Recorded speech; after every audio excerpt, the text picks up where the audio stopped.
Good afternoon everyone. এই যে আজকে দুপুরের আমাদের লাঞ্চ হচ্ছে। এই যে গরম ভাত বেড়ে নিয়েছি, ছেলেকে খেতে দিয়েছি, মায়েরটা বাড়বো, মেয়েকে দিয়ে দিয়েছি। আর এখানে হচ্ছে ফুলকপি আলু একটু ভাজা ভাজা করেছি। এইটা হচ্ছে হিলিংচা শাক, আলু দিয়ে করেছে মা। এটা হচ্ছে কলমি শাক, কলমি শাকের একটা ভাজা করেছে। এটা হচ্ছে ডিমের ঝোল। আর হিলিংচা শাক আরেকটু ছিল, ওইটা দিয়ে মা কী করেছে, একটু সেদ্ধ আলু দিয়ে লঙ্কা দিয়ে সর্ষের তেল দিয়ে একটু মেখেছে।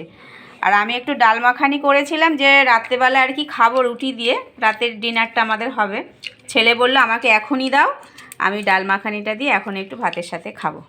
তাই এই যে ছেলে খাওয়া শুরু করে দিয়েছে, মেয়েকে বলছি আয় তাড়াতাড়ি, মেয়ে আসছে।